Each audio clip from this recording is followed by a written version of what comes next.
Heavy with us.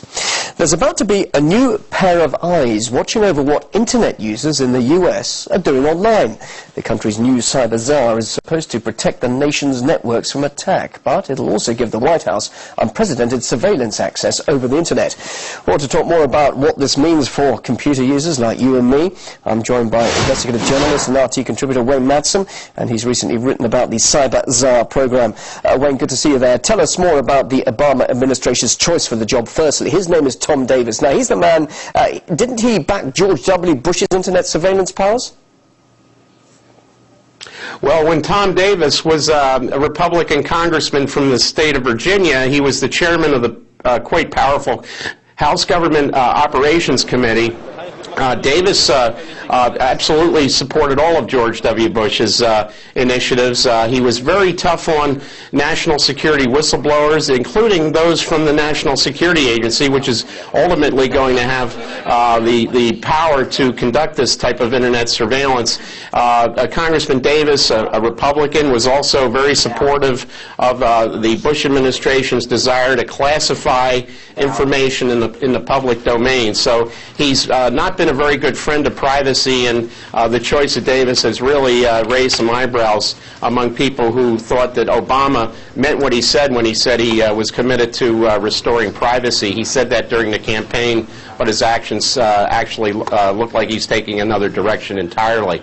Well, Wayne, you mentioned that word privacy. Let's look at the implications of this. Does this actually mean that every time you, say, log on to Facebook, Twitter, or these other social networks, or indeed even check your email, that there'll actually be a government watchdog, in effect, sitting by your side and watching everything you're doing?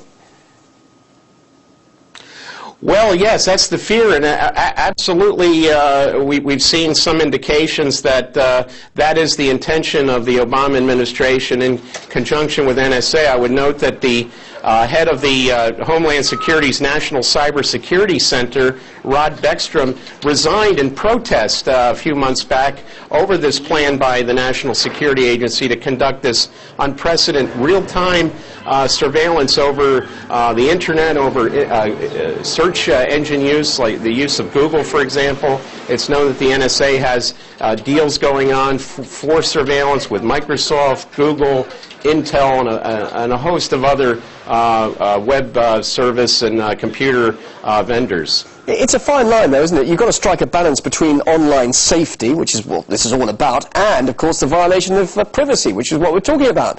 Now, this is of great concern to many people. So what's the reaction at the moment among computer users there in the States?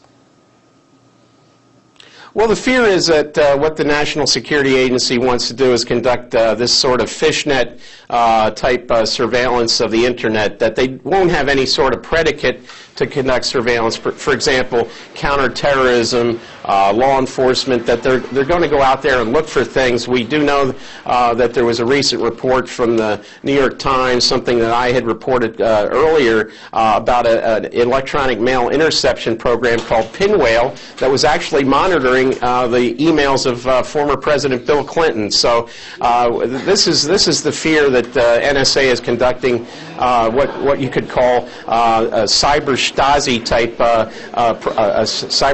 type program, and there's a real fear among computer users that what the NSA is intending to do is nothing more than a sort of 1984 George Orwell type surveillance. Wayne, just finally, America isn't the only country pursuing this sort of initiative. We've just seen Britain launching its Mastering the Internet program. That's what it's called. It's aimed at protecting national cybersecurity.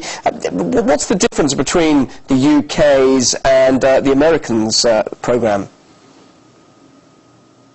Very little difference. Actually, the Mastering the Internet program is a major program of the Government Communications Headquarters, GCHQ, in Britain. GCHQ, of course, is NSA's British counterpart. They work a lot together on surveillance issues, conduct a lot of joint surveillance activities, so there's very little difference between the two programs. I would note that Britain is probably a few years ahead of the United States in in its total surveillance, especially through with the use of these video cameras everywhere. But GCHQ and NSA are in absolute virtual lockstep on this Internet surveillance program. Right, we'll leave it there for the moment. Thanks very much indeed for your contribution there. That's investigative journalist and RT contributor Wayne Madsen from Washington, D.C.